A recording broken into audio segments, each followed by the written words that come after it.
Jadi sebenarnya isu mogok jualan itu udah mengemuka di awal Januari gitu. Jadi ceritanya pedagang daging sapi ya, itu yang mereka mendapatkan daging dari feedlotter, dari karkas itu merasa ada kenaikan harga. Nah, ini yang jadi keresahan para pedagang dan pelaku pasar ya. Karena selama ini kan daging kerbau diimpor oleh BUMN. Dulu ada tuh Bulog, kemudian di tahun 2023 atau 2024 itu digeser dari Bulog ke dua perusahaan BUMN di bawah Edifood, yakni PT Berdikari dan PT Perusahaan Perdagangan Indonesia atau PPI. ya. Nah, mereka yang mengimpor daging kerbau dari India. Nah, cuman masalahnya, praktik yang terjadi pada distribusi daging ini yang kemudian membuat para pelaku usaha di bidang daging sapi ya, kemudian ikut resah karena pada akhirnya ketika kuota impor dari perusahaan swasta itu dipangkas dari 180.000 menjadi 30.000 ton, ya mereka akhirnya harus membeli dari BUMN kan, yang punya kuota banyak itu.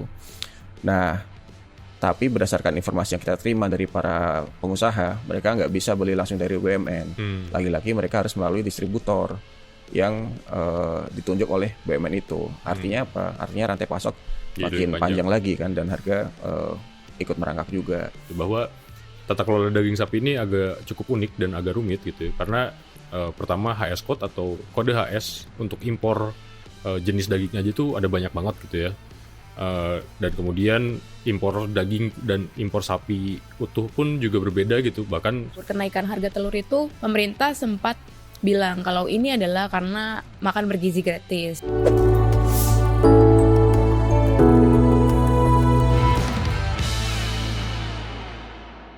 Hai, jumpa lagi di Jelasin Dong. Kali ini bareng gue Praga Utama, Andre Vanda Putra, Alfitria Nevi.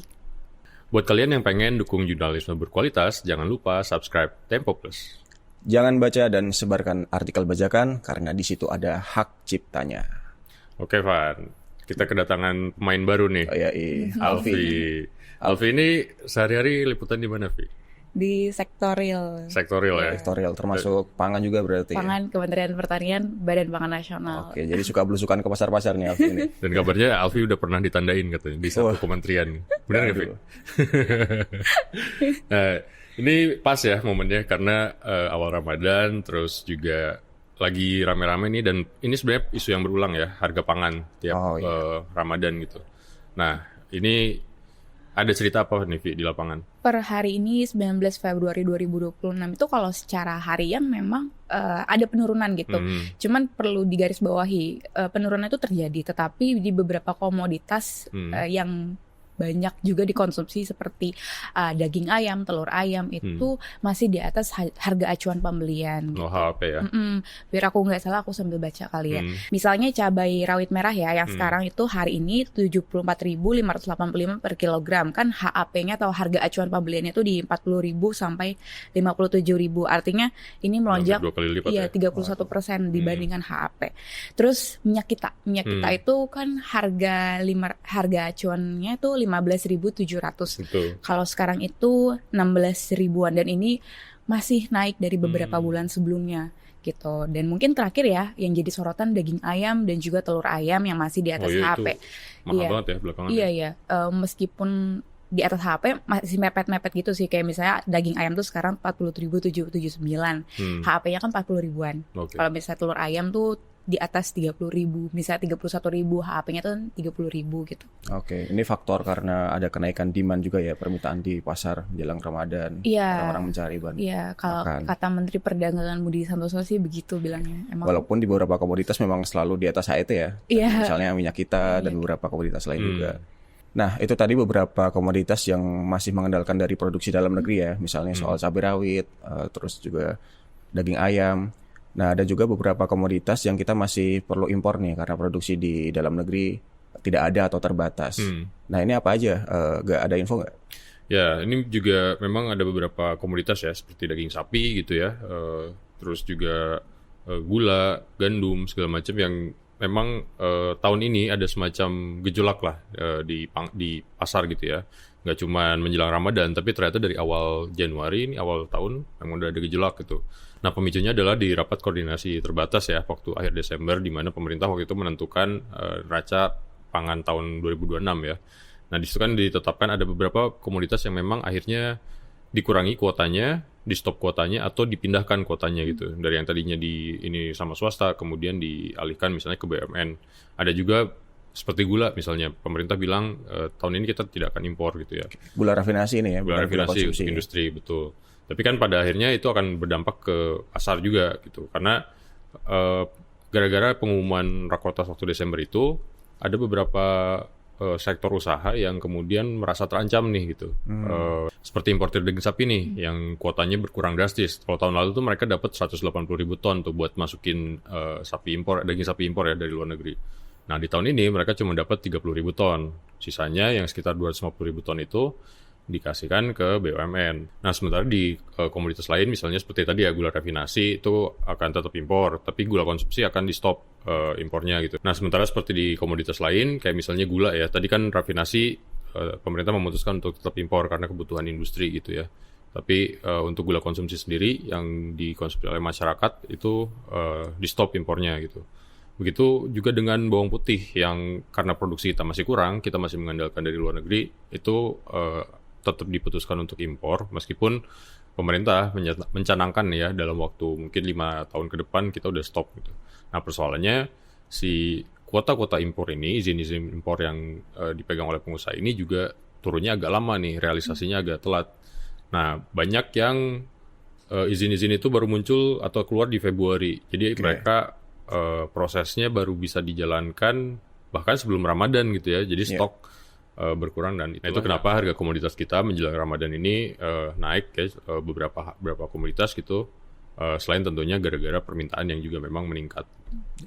Bahkan untuk gula rafinasi itu kita dengar informasi ya, beberapa perusahaan FMCG juga perusahaan pengolahan makanan minuman itu terancam stop produksi itu karena nggak punya bahan baku untuk memproduksi makanan atau minuman yang mereka pasarkan ya.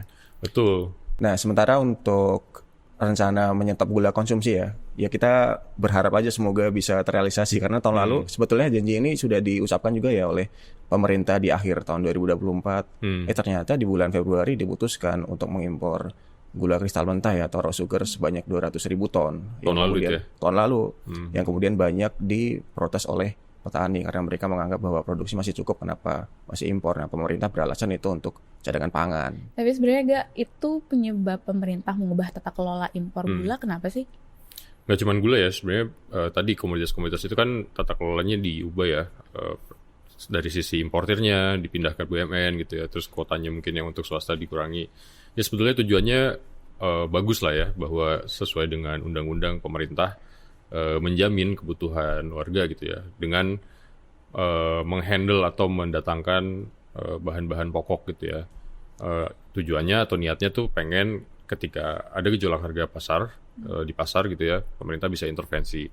Cuman kan pada praktiknya ya seperti yang terjadi pada beberapa komoditas seperti daging sapi gitu, terus gula yang realisasi impornya masih agak lambat nih gitu, terutama di momentum kritis ya kayak Ramadan ketika permintaan naik gitu. Jadi akhirnya persoalan pangan ini jadi semacam berulang meskipun pemerintah sudah jadi pengendali lah, pemegang tata kelolanya gitu. Dan alasan lain juga adalah untuk melindungi para peternak dalam negeri ya, terutama untuk daging sapi, kemudian juga gula, ada petani juga yang masih berproduksi. Nah, pemerintah itu ingin melindungi kehidupan mereka, menjamin kehidupan mereka dengan membatasi impor daging beku yang jadi di sini. Nah, makanya tahun ini sih yang kita dengar impor itu akan lebih banyak ke sapi hidup ya, sapi bakalan yang kemudian akan digemukkan di feedlotter baru kemudian dijual ke pasar. Tapi bulan lalu yang kita dengar juga malah di pasar tradisional yang banyak dipasok oleh para feedlotter dan peternak lokal ini juga sempat mengalami kenaikan ya. Iya. Alfi sempat ngeliput nih, bahkan sempat ada yang mogok jualan ya. Gimana ceritanya, Vi? Iya, jadi sebenarnya isu mogok jualan itu udah mengemuka di awal Januari gitu. Jadi ceritanya pedagang daging sapi ya, itu yang mereka mendapatkan daging dari feedlotter, dari karkas itu merasa ada kenaikan harga. Nah, akhirnya mereka rapat lah gitu dengan pemerintah, dalam hal ini Kementerian Pertanian ya. Sekitar 5 Januari 2026. Di rapat itu intinya pemerintah menjanjikan tidak ada lagi kenaikan harga di tingkat di hulu lah ya, di karkas, di rumah potong. Tapi kemudian harganya itu justru nggak ada perbedaan besoknya, dan harganya tuh justru meningkat. Nah, sebenarnya sebelum rapat itu tuh mereka udah ayolah kita udah mogok jualan aja gitu. Tapi itu ditunda karena pemerintah berjanji. Tapi dilihat sekitar 2 pekan lah ya dari situ, akhirnya nggak ada perubahan harga, janjinya nggak ditepati, nggak direalisasi. Akhirnya mereka memutuskan untuk mogok jualan 22 sampai 24 Januari.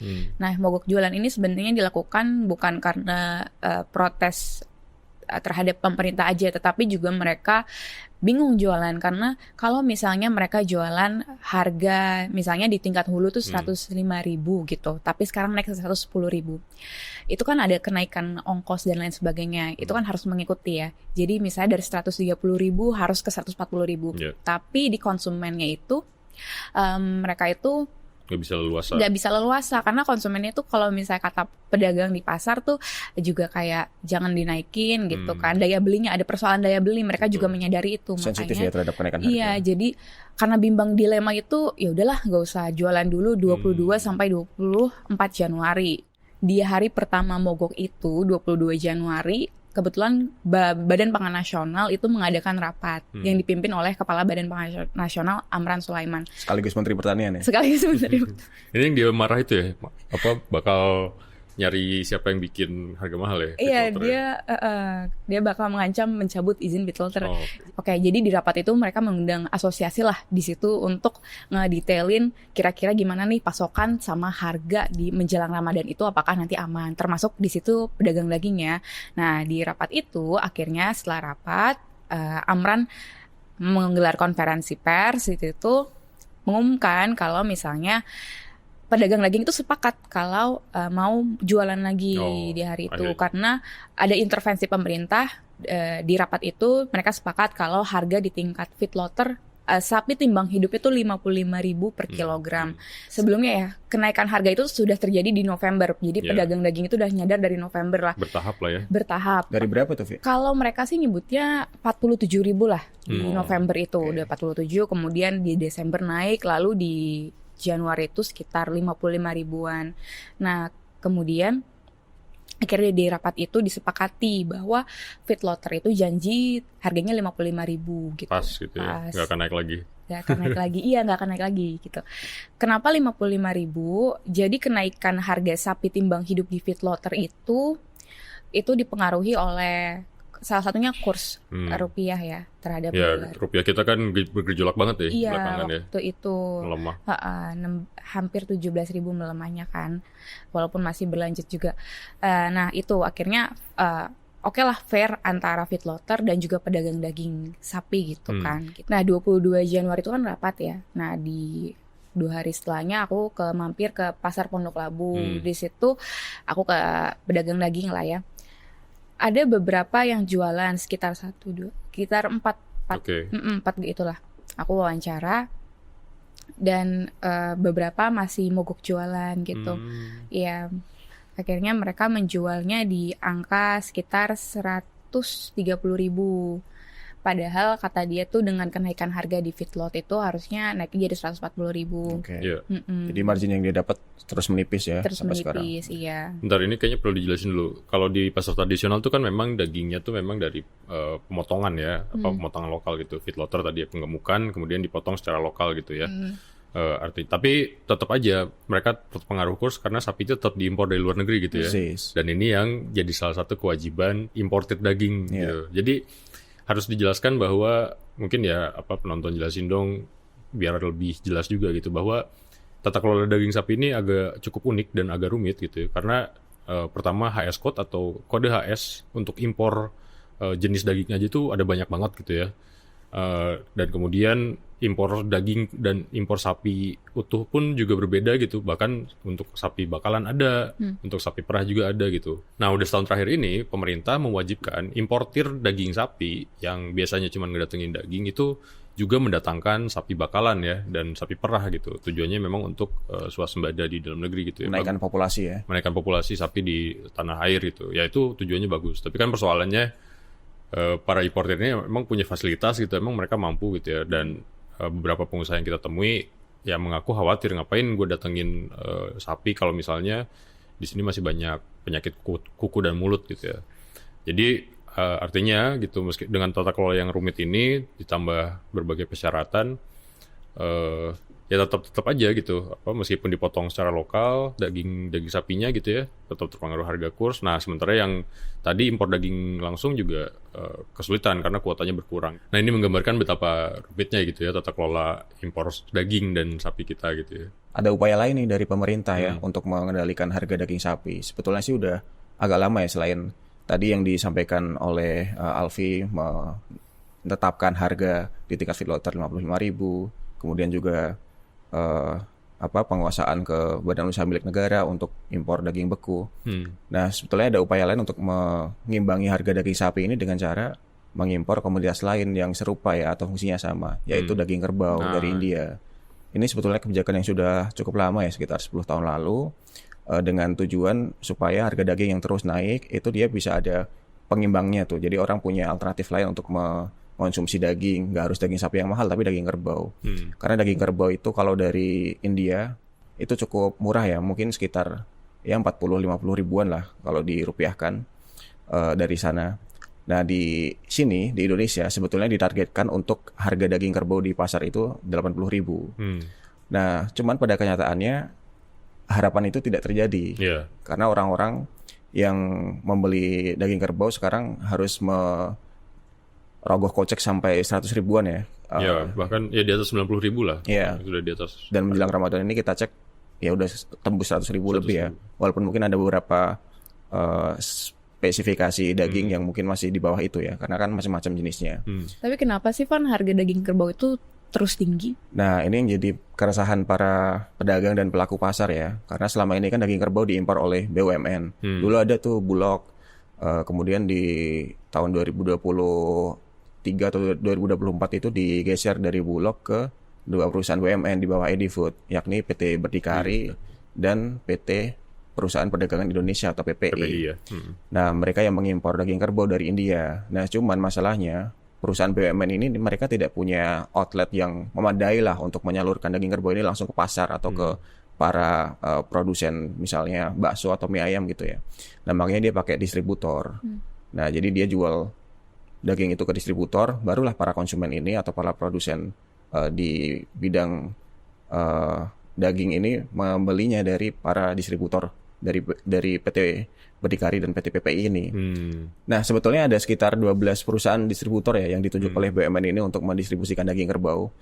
Cuman para distributor ini diduga terafiliasi ke satu perusahaan saja, yakni PT Suri Nusantara Jaya.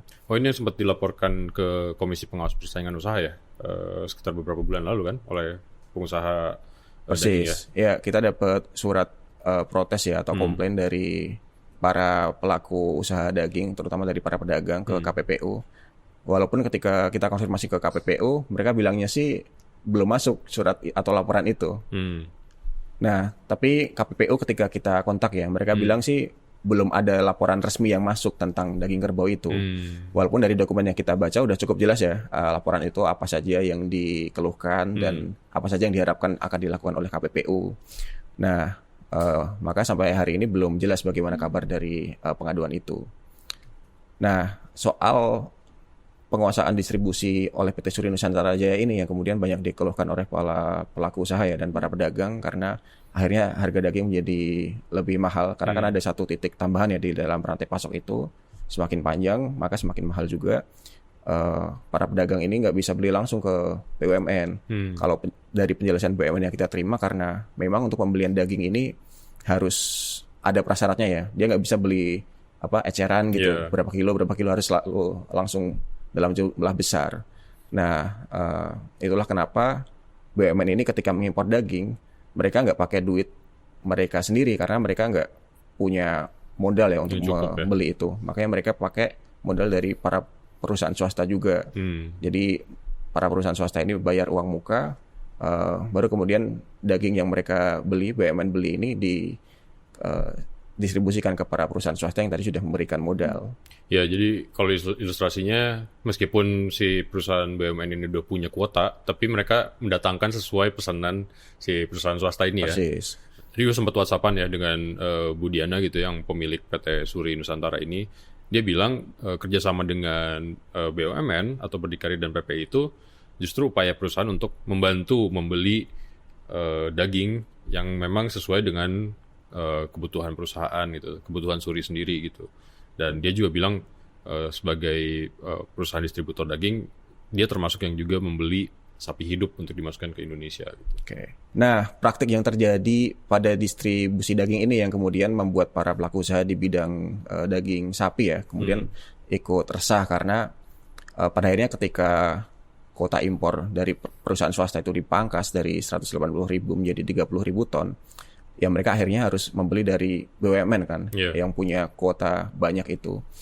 Nah, tapi berdasarkan informasi yang kita terima dari para pengusaha, mereka nggak bisa beli langsung dari BUMN.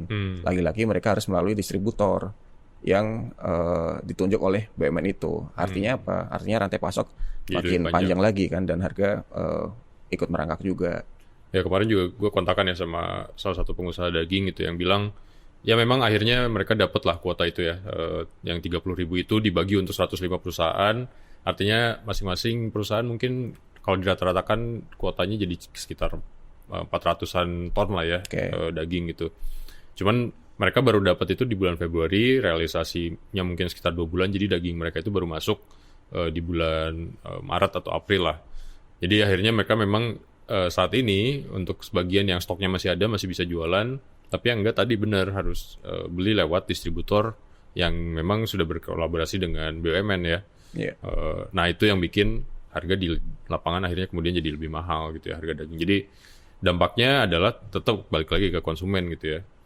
Kemarin gue cek juga ini kan kalau daging impor tuh banyaknya dijualnya justru di retail ya, retail modern ya. Di Horeca lah ya. Kalau tadi pasar tradisional di diceritain Alfi kan dari sapi hidup yang digemukkan di Indonesia terus dipotong gitu. Nah kalau daging impor beku ini memang kebanyakan untuk industri Horeca gitu ya, restoran, kafe, terus di supermarket itu memang harganya juga udah naik tuh. Nah kemarin gue lihat itu ada daging yang harga per gramnya udah di atas 16 ribuan gitu, sampai hampir 17 ribuan. Artinya kan kalau 1 kilo itu bisa 170 ribu per kilo gitu ya. Ya harganya udah sangat jauh lebih mahal gitu. Selain daging sapi, daging kerbau gitu ya, sumber protein lain ya ini dari peternakan telur itu juga menarik nih karena telur ayam ini terus-terusan naik sejak bulan Oktober gitu. Tahun lalu udah mulai ya? Kan HAP-nya tuh 30.000 berarti naiknya di atas itu ya. Dari awal mulai gembur-gembur kenaikan harga telur itu pemerintah sempat bilang kalau ini adalah karena makan bergizi gratis. Itu sempat dibilang sama Menko Pangan Zulkifli Hasan. Dan Mendagri Tito Karnavian juga pernah bilang hal serupa gitu. Dan hal ini juga nyampe gitu ke Wakil Kepala Badan Gizi Nasional Nanik Deang dalam rapat koordinasi inflasi sekitar November 2025. Dia sampai meminta agar SPPG itu mengurangi porsi telur ayam dan daging ayam karena itu permintaannya besar sekali gitu. Dia meminta agar Desember itu di stop dulu deh, jangan makan telur dulu. Cuma kan nggak tahu ya realisasinya gimana. Terserap ke dapur semua jadi ya? Iya, jadi supaya pas di Lebaran itu aman. Nah, cuman kalau kita lihat ya dari data Kementerian Perdagangan, Badan Pangan Nasional, harga telur ayam itu masih di atas harga acuan pembelian, masih di atas 30.000.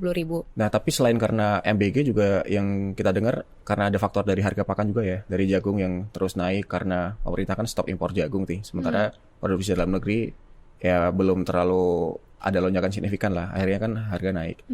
Nah, yang menarik juga adalah kenaikan ini bukan cuma di telur ya, tapi juga di daging ayam ya, Vi ya? Gimana ceritanya?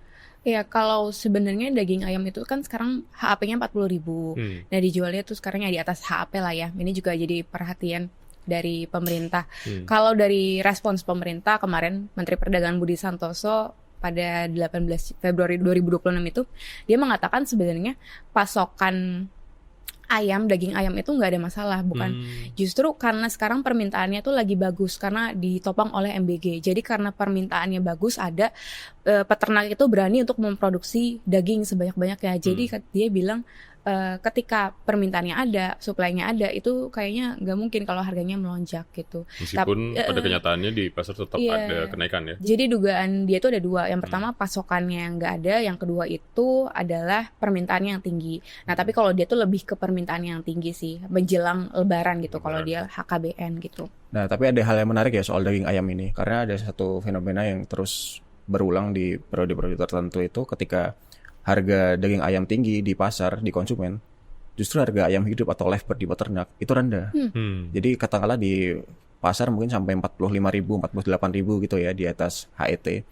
Nah di peternak itu walaupun ada harga acuan 25.000 itu sering di bawah itu, bahkan mungkin 19.000, 20.000. Sekarang di kisaran 20 ribuan ya, jadi masih cukup bagus lah.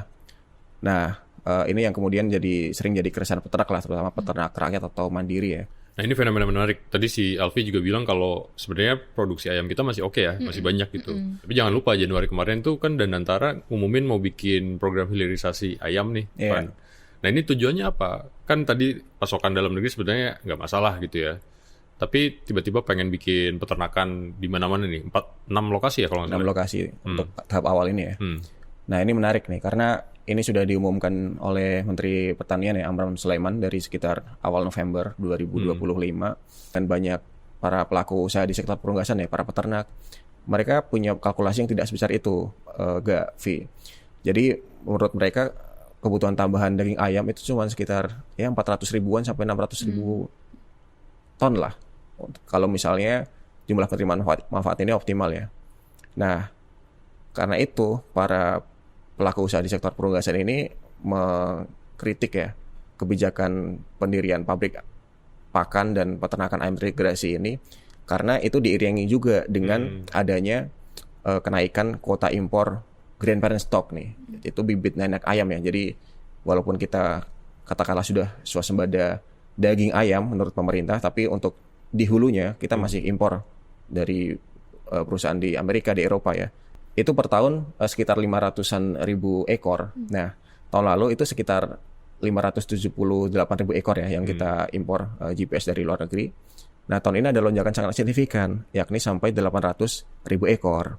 Nah, para peternak ini mengkhawatirkan kalau nanti akan terjadi oversupply jika kuota impor itu direalisasikan 100%. Nah, para peternak ini juga menghimbau supaya ya jangan, realisasinya mungkin perlu direm lah, walaupun kuotanya 800 ribu, mungkin nggak perlu sampai sebanyak itu yang didatangkan nanti, supaya tidak terjadi oversupply dan harga DOC atau day old chick ya, harga bibit ayam ya, anak ayam yang umur sehari yang biasa dibeli para peternak dari perusahaan pembibitan itu tidak anjlok, karena kalau misalnya suplainya kebanyakan akhirnya kan banjir kan, dan ya harga bisa anjlok. Evan, itu tadi penambahan kuota indukan ayam itu ya, itu memang untuk kebutuhan tadi hilirisasi ayam, penghiliran ayam. Kan ya, pabriknya belum jadi. Nah, itu masalahnya.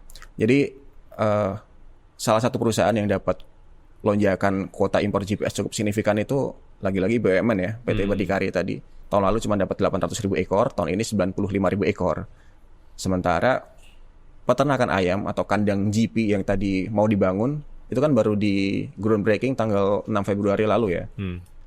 Jadi tahun ini belum bisa dipastikan akan ada tuh kandang untuk mengelola dan merawat GP ini untuk menjadi DOC atau kemudian parent stock dan final stock ya.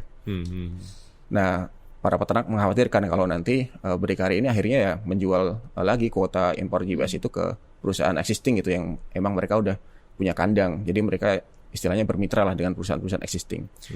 Nah, tapi kita dapat cerita menarik juga nih, soal hilirisasi ayam ini ya. Jadi dari para narasumber yang kita ajak wawancara ya, dari pejabat badan usaha milik negara, juga dari para pejabat di pemerintah di sektor pangan, itu mereka cerita kalau jadi salah satu yang mengusulkan proyek hilirisasi ayam ini dari HKTI ya, Himpunan Kerukunan Tani Indonesia, organisasi yang ya terafiliasi juga lah ya dengan Presiden Prabowo juga. Ya kan Presiden pernah jadi ketuanya kan. Ya, dan sekarang ketuanya Wakil Menteri Pertanian juga Sudaryono.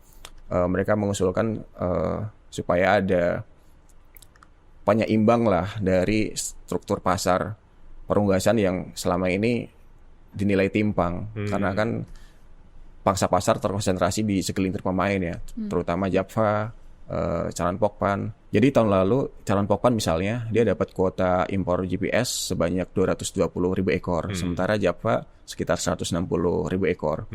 Nah sementara yang lain-lain itu ya nggak sebesar itulah. Sisanya dibagi ke sekitar 20-an perusahaan lain ya. Nah karena ada penguasaan dari segelintir pemain, tahun ini direncanakan oleh pemerintah itu ada pemain baru untuk menyeimbang, yaitu dari Berdikari. Dia dapat tahun lalu 800.000 ekor, tahun ini 95.000 ekor. Oh jadi Berdikari itu selain ngebangun pabrik pakan dan peternakan juga akan jadi semacam operator ya yang mengoperasikan si peternakan itu ya, Pak? Iya persis. Sebetulnya sudah dari mungkin sekitar 2020 ya mereka dapat kuota impor GPS itu. Tapi ya selama ini bermitra dengan perusahaan existing karena mereka nggak punya kandang. Nah makanya sekarang dibikin kandang-kandang GP baru ini ya. Nah tapi kita dapat cerita nih soal progres kandang ini sebetulnya sejauh mana sih? Dari informasi yang kita dapat, walaupun ada groundbreaking tanggal 6 Februari kemarin, sebetulnya feasibility study proyek ini belum selesai. Jadi dan antara ini kan menunjuk Boston Consulting Group ya untuk mengkaji feasibility study ini dari tanggal 1 Januari 2026. Cuman mereka menemukan bahwa lahan-lahan yang menjadi lokasi pembangunan proyek peternakan ini itu kan lahan PTPN ya sebagian besar. Ternyata sebagian masih bermasalah. Ada yang misalnya diduduki warga, jadi masih ada sengketa. Ada yang misalnya HGU-nya belum diperpanjang selama belasan tahun. Terus ada juga masalah keterjangkauan dengan sumber air misalnya terlalu jauh. Nah jadi hal-hal itu yang kemudian bikin tanggal groundbreaking itu selalu mundur. Awalnya 7 Januari, kemudian mundur jadi 26 Januari dan terakhir kemarin 6 Februari. Nah itu juga yang kita dapat informasinya kenapa Presiden Prabowo tidak hadir ya di groundbreaking kemarin. Awalnya direncanakan, cuma karena eksekusinya dinilai terlambat, ya dia tidak mau hadir dan direncanakan hadir di groundbreaking fase kedua ya. Kalau gitu kapan sih Van kira-kira targetnya? Nah FS ini sendiri direncanakan akan selesai di akhir bulan ini ya.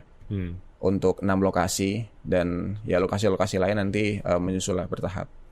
Tapi selesainya kapan, Van? Kira-kira? Belum tahu? Belum tahu. Dibangun aja belum ya? Belum dibangun aja belum. Yang paling siap itu baru satu lokasi, nggak di Malang ya, karena itu emang udah direncanakan dari ya 2022 lah. FS-nya udah ada, lokasinya udah ada.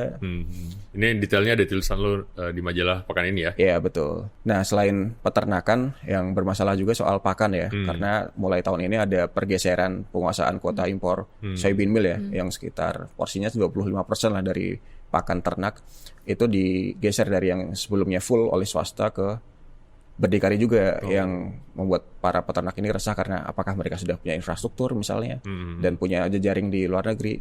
Nah, apa perusahaan itu dan bagaimana dia bisa dapat aksesnya, bagaimana mereka melobi perusahaan-perusahaan ini?